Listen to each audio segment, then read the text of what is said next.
It's good to be with everybody. I hope that you are well on this Tuesday night as we come together for this important conversation.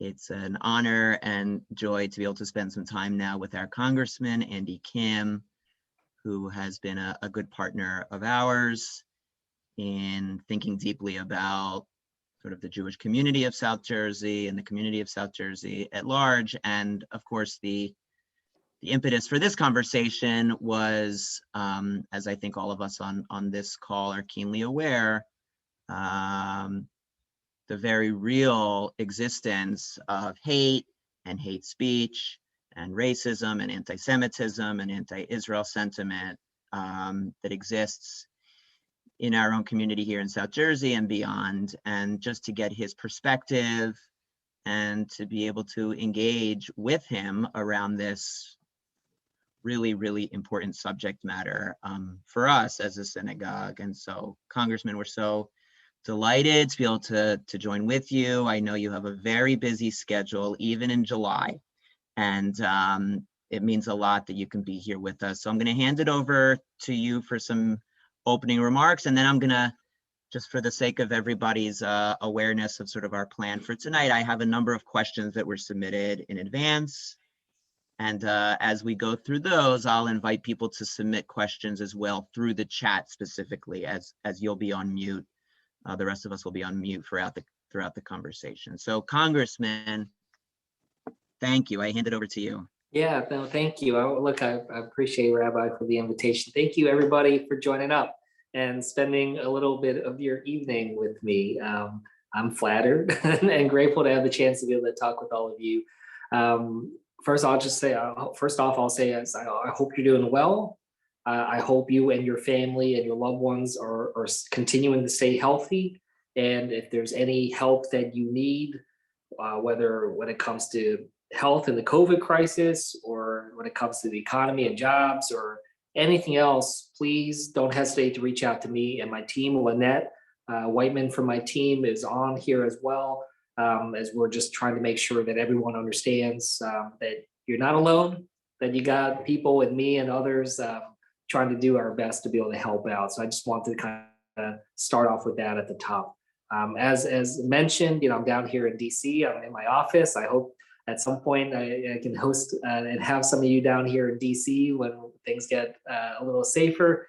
I'm down here for the next 2 weeks as we're doing our best to try to move forward on some of the big things that you're seeing in the news, whether that's about infrastructure or about this reconciliation bill that we're trying to do that's trying to move forward on a number of important priorities about climate, about the care economy and providing help to those that need it. So there's a lot that we're trying to do, and I'm happy to answer any and all questions along those. And I'm also just continuing the work that I'm doing on a lot of the committee work that I'm doing. I'm on the small business committee, which is why I was saying that there's a lot that we're trying to do when it comes to our local economy and helping our community move forward. But I'm also on the Armed Services Committee and the Foreign Affairs Committee. I think many of you know I come from a background in diplomacy and national security. So this is a place where I can really try to make an impact in terms of what it is that we're able to do as a nation, but also how that manifests internationally. Certainly one area that I've been very focused on and been working a lot on is the U.S. strategic alliance and relationship with Israel. This is something I'm able to approach from a number of different angles, from the approaches on the armed services side in terms of the defense of Israel. I've been leading the effort when it comes to support for Iron Dome and other types of defensive security efforts. And I'm happy to talk more about that. But also, as I come from a background in diplomacy, I've worked a lot with the Biden administration. In fact, our Secretary of State, Tony Blinken, was a mentor of mine as I was coming up through the diplomatic corps. So this is an opportunity where I can engage at very high levels to try to urge the U.S. to play a stronger role in terms of pushing for peace, pushing for regional normalization, pushing for the kind of efforts that's going to help secure and provide an enduring durable security for Israel. So that's certainly something that I'm working hard on both the armed services and the foreign affairs side. And more broadly, and I'm sure we'll get into this in a deeper level, trying to make sure that we here in our own community feel safe, that we recognize and solidify and guarantee the dignity of anyone in this community, and that we stand up against hate in all forms. There's a lot that I've been trying to push forward in this effort over the last 2.5 years when it comes to fighting the scourge of anti-Semitism, of making sure that we stand up against that when it manifests in our own community or anywhere in New Jersey or the country.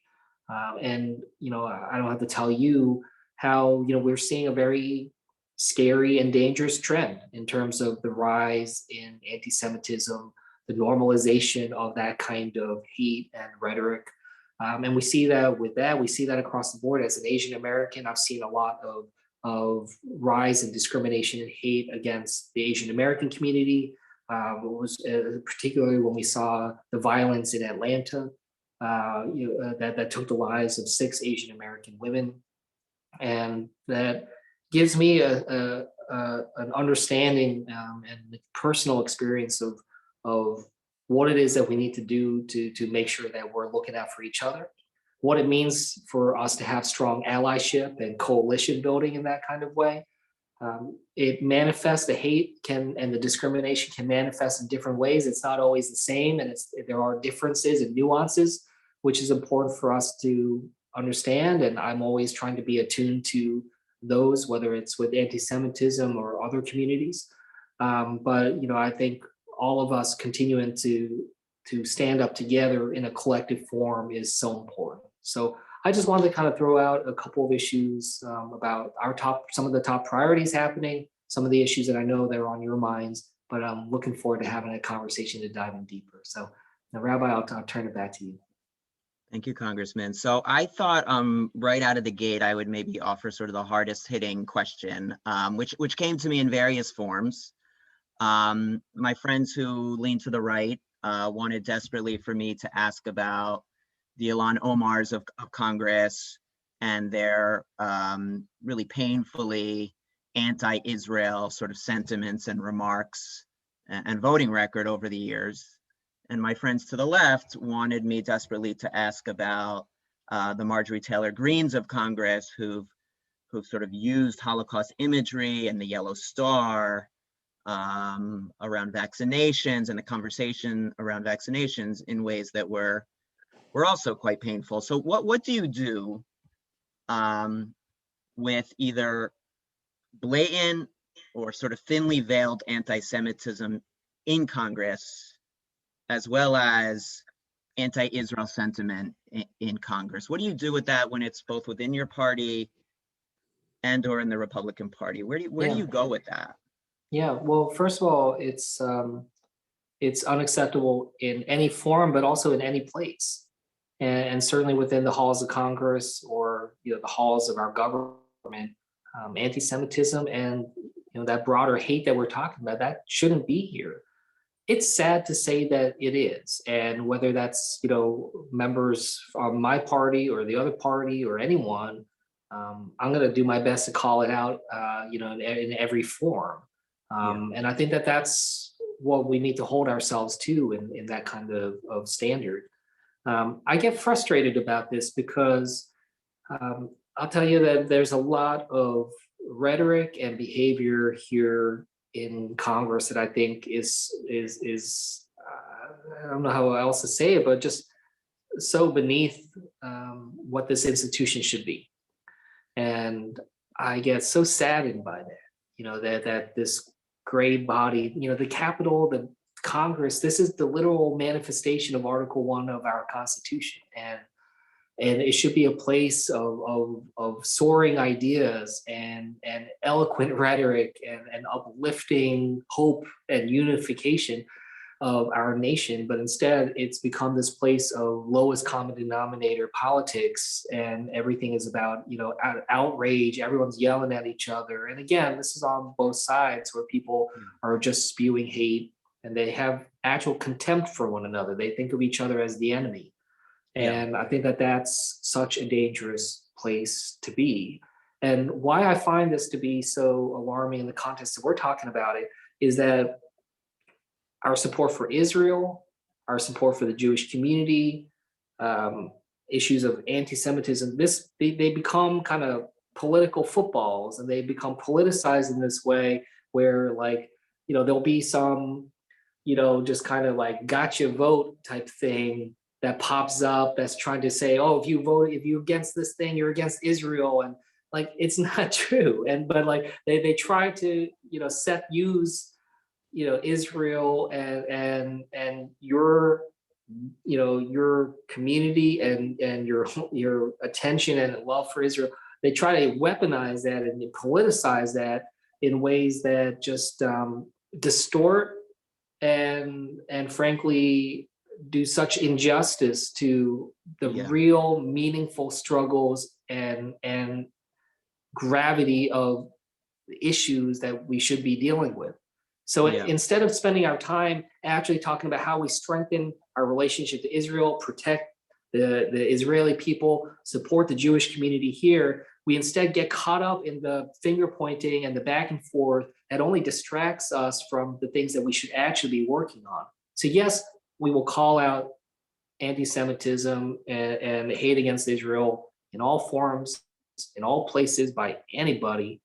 But I'm also trying to make sure we're aligning it so that we can also spend the time in this, institution that we should be revering, to spend our time focused on the things that really matter in terms of making you feel safer, making the people in Israel feel safer, and strengthening our alliance between our nations.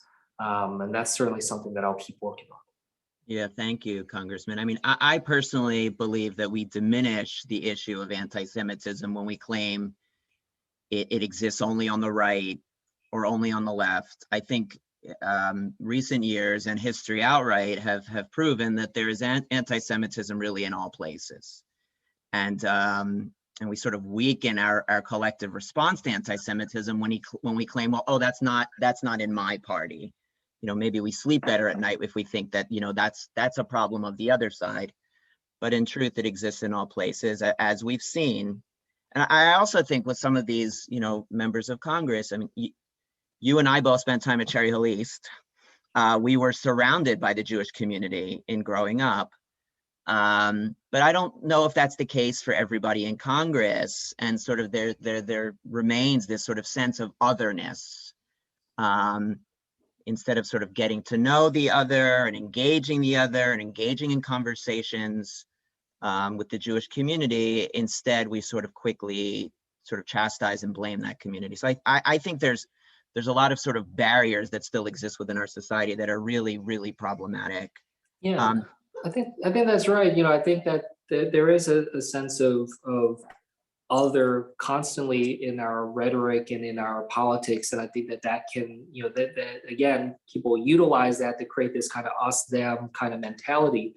And the other aspect of it is that people are kind of cherry picking and being selective about what they're focused on, and that becomes this kind of like, blinders on your vision, and it creates that tunnel vision. Like, for instance, yes, there are people in my party on the Democrat side that when the violence was a couple months ago, at its peak when it comes to Israel Palestine, they were only looking at it from one perspective. These are people in my own party that are like failing to understand that, like, when you have thousands of rockets that are aimed at and coming down into Israel, like we need to make sure we're keeping people safe.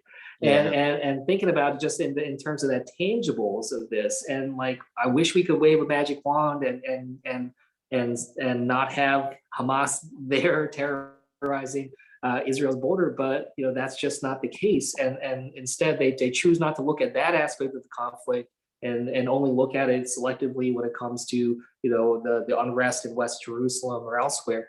And I just think that kind of selective vision kind of cherry picking the way that we look at it. Like, oh yeah, I'll admit that I see that on both sides of the aisle, and that's absolutely not how we should be operating there. Am I right in recalling that you went to Israel on one of the congressional That's missions? right. Yeah, in 2019, it was actually my very first international trip as a member of Yeah. Congress. I went off How to was Israel. it? What did you think of the It state of was, Israel? yeah, I mean, it was such a powerful trip. It really was.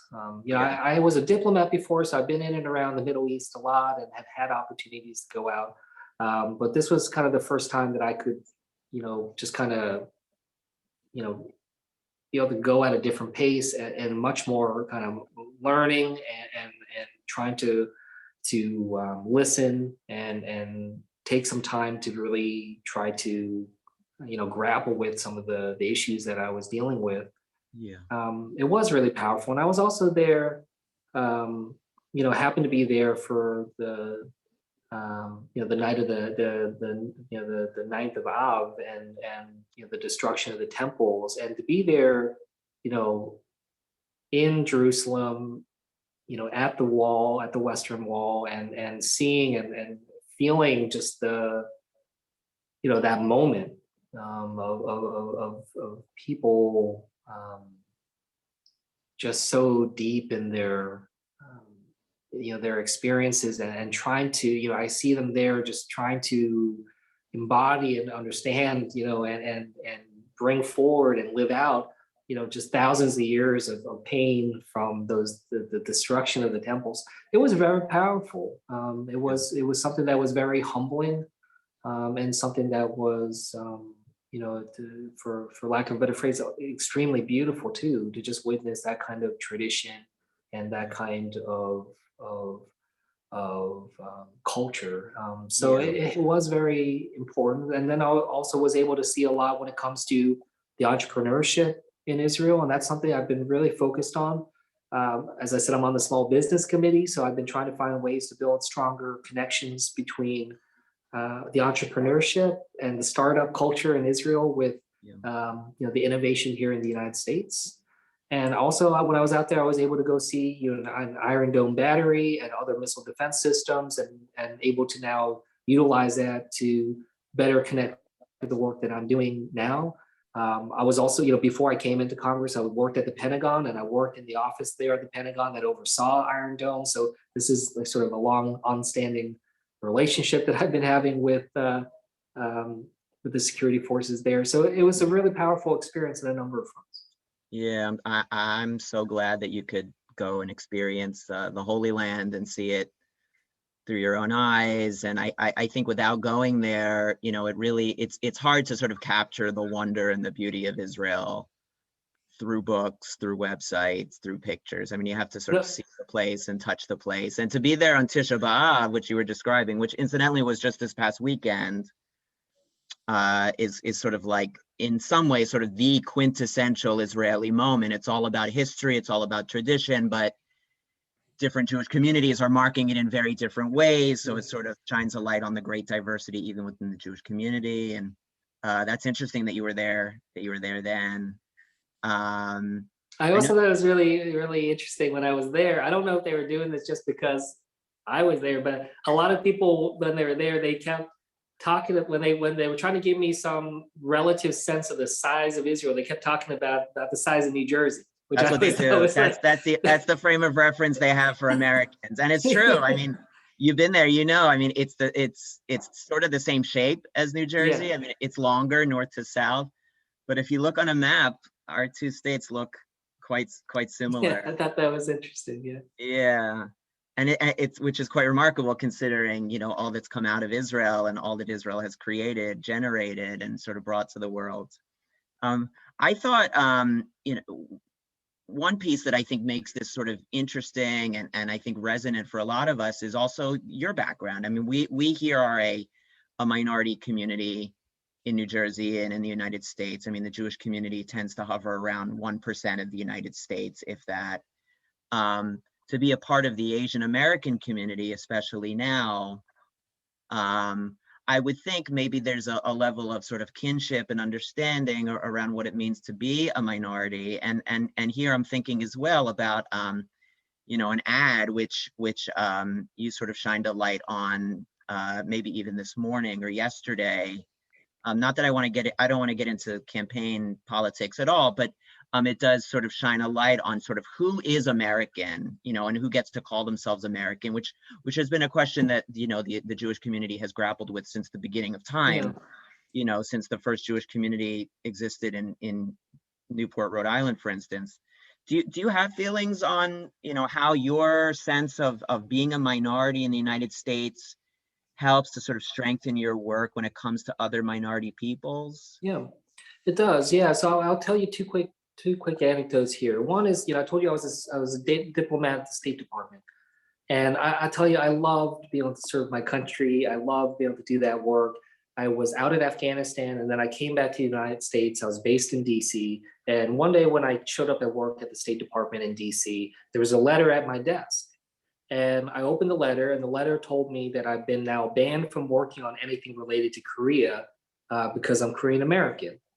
And that was a really painful experience for me. But first of all, I was not even planning to work on anything related to Korea. So I was not applying for it. It was just a proactive and preemptive effort by my government, my employer, to tell me that they've been, without me knowing, investigating me. And I already had a security clearance. Like I've already gone through multiple rounds of security clearance, but for some reason that wasn't enough. And they wanted to send me this letter to let me know that they don't trust me fully. That's how I felt. And it was this feeling of like, look, like I was born here in the United States. I don't even speak Korean very well. Like what is it? Why do you think that if I was working on some issues related to my ancestral homeland, why is it do you think that my loyalty would not be to America? And that was a very painful experience. Yes, I have a last name that I share with a dictator in North Korea. That does not should not ever color how my country looks at me, and I got very frustrated about that. And I raised that because, I know that, these issues about loyalty and these issues about trust and respect, this is something that many of you also understand and experience. This idea that this idea that if push comes to shove and I had to choose between Korea and America, who would I choose? Like why is it that I can't just be American but still have an attachment and connection to Korea? But that's not going to be something that should affect my Americanness, So I say that, and then the second thing I'll just say, is this issue about I was sharing another story recently about how my oldest son, 5 years old, came home from school not too long ago and told me that a bigger kid kept calling him Chinese boy over and over again. And, it pained me to think that like a 5-year-old is experiencing this, again, this like otherization, this somehow, my kid is experiencing this situation where like someone is trying to show that like he perceives my son as different. And my son's response was amazing. So this kid kept calling him Chinese boy. And my son was like, he's like, I told him I'm a New Jersey boy. And I was like, oh, that's like so adorable and cute, but heartbreaking. It's like, why can't my kid just be a Jersey boy? Why can't he just be American in that kind of way and not always seen through the lens of his skin and ethnicity?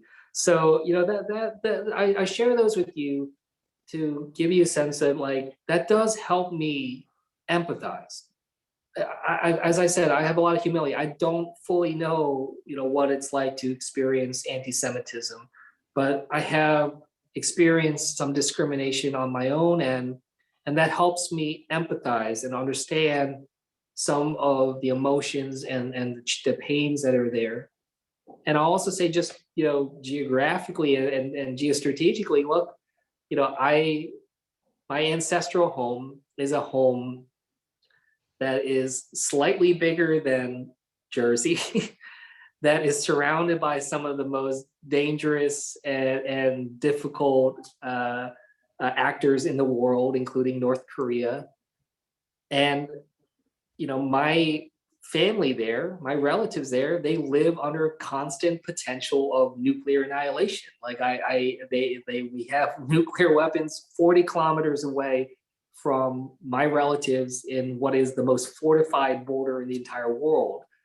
So when I hear from people and their concerns about Israel, surrounded by hostile actors with the potential for nuclear threat from Iran, I can feel some connection.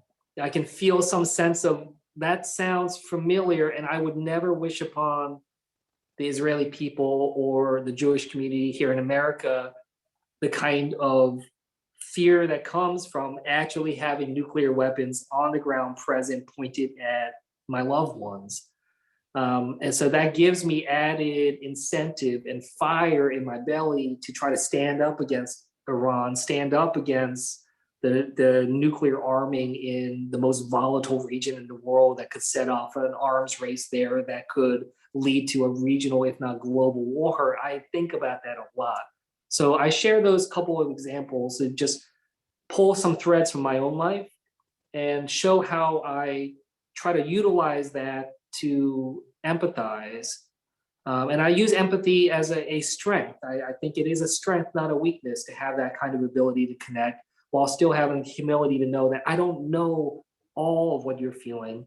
I don't know the fullness of the experience of being Jewish, to be someone that has that deep love for Israel, but I can empathize and connect through my own ways. I appreciate that. I feel that we live in a time where it's a bit of a lost art, this sort of trying to relate to each other and trying to understand one another a little bit better across every line.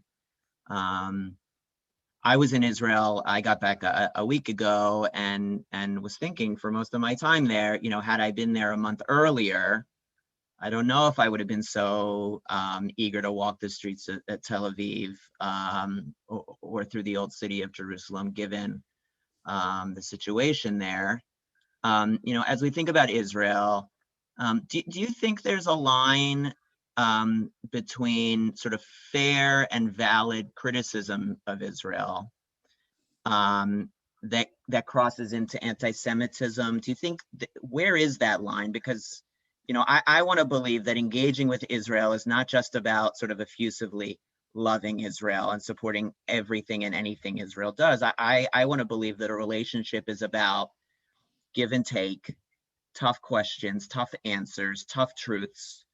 That also seems to be somewhat lost on the world stage sometimes, and that a hint of criticism of Israel is seen as anti-Semitic, or going the other way, relentless criticism of Israel, which is sort of unabashedly anti-Semitic. So, is there a line between those two extremes that you try to walk?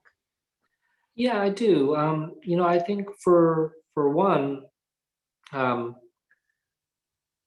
agree with you that, with an alliance as strong as the U.S. alliance to Israel, that should be an alliance is one that should be built on mutual respect, but also honesty. And we should be honest with each other. And we should try to understand that alliance doesn't mean that we're 100% on the same page on everything. What we ensure is, we want to ensure that, of course, the security and safety of Israel and the security of that nation. But that doesn't mean that we can't have some differences. But it's how we talk about that and what we actually do to try to remedy some of the the daylight that sometimes can exist between us. When we talk about it, what I try to do is I never try to talk about it broad brush, like all the Israeli people think this, or all of Israel stands united behind this. In the same way that I wouldn't want everyone in the world to assume that every American is exactly and believes exactly whatever the president says, whether it's this president or the previous president or any president. There's diversity of opinion. And I wouldn't want somebody try to paint broad brush, say all Americans are this, all Americans are that.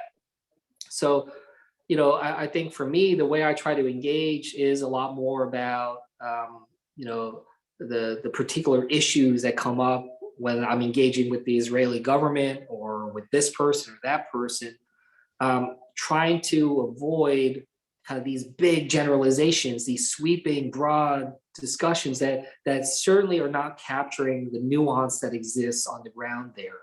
And we know that this is one of the most delicate and challenging regions of the world. There is a lot of nuance, and we have to be very attentive to that. And we need to be very precise by how we talk about it. So that's one thing. The other aspect of this is that I think we get too caught up in just thinking about, especially here in the US, we sometimes get really caught up in just, what word are we going to use to describe this, rather than thinking about like what action and end result are we trying to get towards.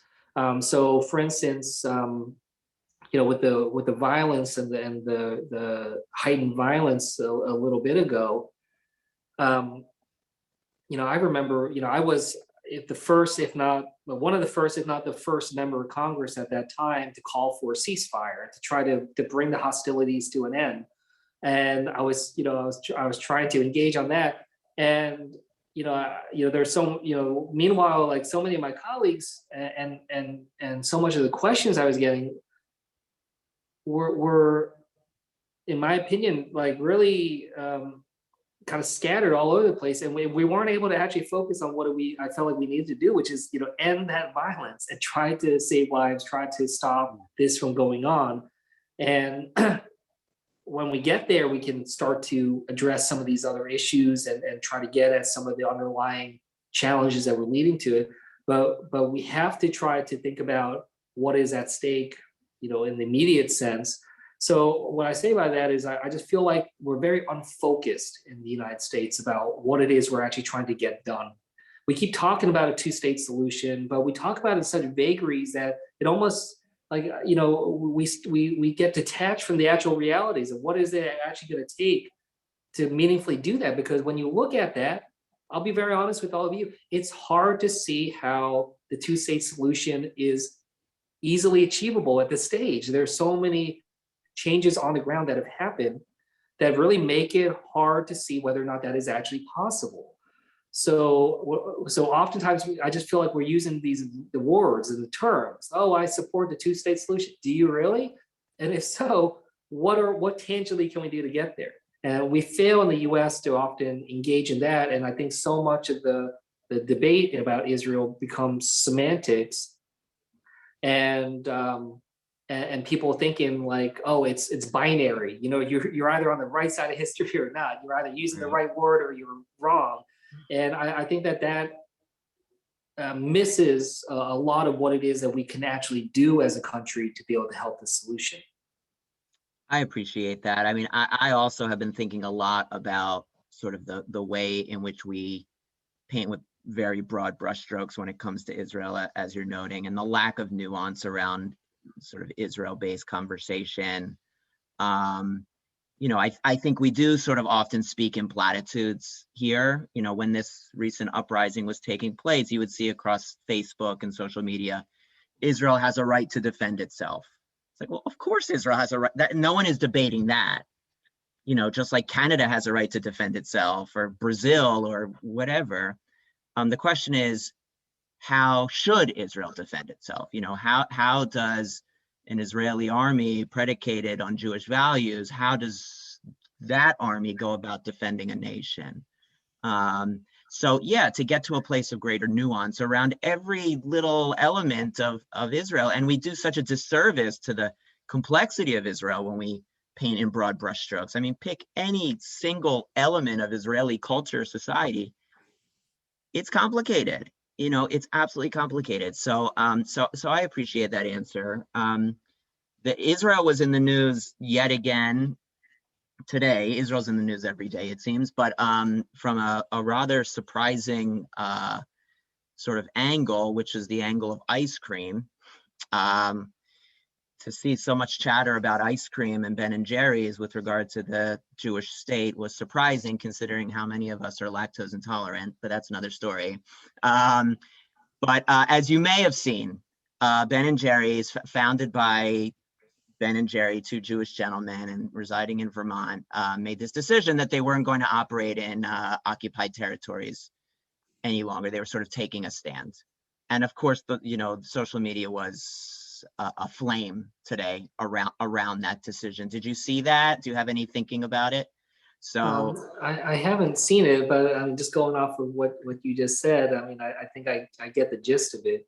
yeah, But look, I mean, the way I sort of describe it again is like, what are we trying to get towards, and how do those actions try to further bring around that outcome in the end? I still am, despite what I said about the challenges of getting to a two-state solution, I still am a believer that would be the best way to be able to have the kind of enduring peace and security that Israel and Palestine deserve. I often think about it in terms of the words in, for instance, the Israeli Constitution. It's a constitution that I think if the words there are what we can aim towards, I think we would recognize that, yes, there are issues in the occupied territories that we need to address, but that doesn't necessarily mean that every single tactic used to bring attention to that is the right way to do it. And I think, the way that we go about talking about what is just and fair and equal for any human being, which is, I know, as I said, something talked about and enshrined in the Israeli Constitution. That is something that we can work towards. But how do we do that in a productive way? How do we do that in a way that that can bring people to the table and try to make some steps going forward? I mean, perhaps that's diplomat in me, but for me, my job as a diplomat was always try to bring people to the table, find areas of common ground that we can build off from, and try to have dialogue and engagement. But oftentimes I find that some of these tactics, and again, I'm not going to weigh in on the specific one because I haven't seen all the details, but some tactics that I see are ones that that are not necessarily trying to build that kind of dialogue and forge that kind of gathering. Yeah. And I think that's something in such a sensitive area, is something we have to be very careful and mindful about. I agree. I mean, I happen to believe, as people on this call know, and some agree, some disagree, that the continued expansion of settlements in disputed territories is problematic and probably stands in the way of peace. But I appreciate what you're saying, that, okay, so what do we do with that reality? If we believe that, what's the best way forward? Is refusing to sell ice cream there the best way forward? I don't know. Is that going to change something in the long run? Who knows? So I know you only have so much time with us. So I wanted to give you a chance to maybe, do you want to say a couple of closing words? Is there something that you wanted to touch on you hadn't had a chance? I think I asked just about every question that I was sent my way, or at least did my best. But I would love to hand it over to you for a little closing. No, look, I'm grateful to have these opportunities where we can have these kind of more intimate discussions, more casually, and be able to engage. I hope to be able to do it in person sometime down the road, and look forward to to be able to connect in that way. But no, look, what I'll say is that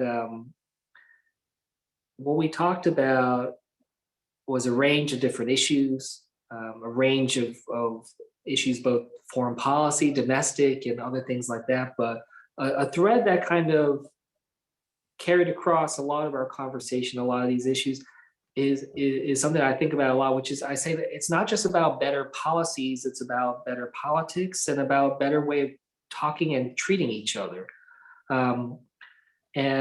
That's something that I think about a lot. There's this line from Martin Luther King Jr. that that's really kind of been a guiding principle over the last couple of years for me as I've engaged in this adventure of politics. where he says, let us not try to satisfy our thirst for freedom by drinking from the cup of bitterness and hatred. And why I frame that to you is that I want you to understand where I'm trying to come from with the work that I do. That for me, it's not just about what policy I'm trying to get done, what law I'm trying to pass, what legislation I'm trying to push forward. It also is about the idea that how do we get there and how do we treat people along the way? And I think that that's so important. So much of politics feels like scorched earth types of tactics that like I'm gonna get my policy through no matter what, even if that just leaves like a path of destruction along the way. And I think that that can be so dangerous for us if we try to achieve our political and policy means at the expense of others. And so that's why I try to anchor what I do in service, anchor it in humility, and always focus on the community. So I'm just wanted to give you a sense of not just what I'm doing, but how I'm trying to go about doing that. I hope it gives you some insights into my actions and how I approach these issues of shared interest. So thank you so much. I really appreciate the opportunity to go chat. You have a very difficult job. It goes without saying. There are people who disagree with you before you even open your mouth. There are people who agree with you before you even open your mouth. But I so appreciate the fact that there is a relationship here, and that we live in a time where a congregation can engage its representative in Congress, something that many of our parents and grandparents could have never imagined. And that maybe more than anything is my takeaway. Once again, following another really productive conversation with you. So thank you for all that you're doing. We so appreciate you spending some time with us, and we'll look forward to continuing the conversation hopefully soon. Sounds good. Take care. Good night, everybody. Take care. Take care, everyone.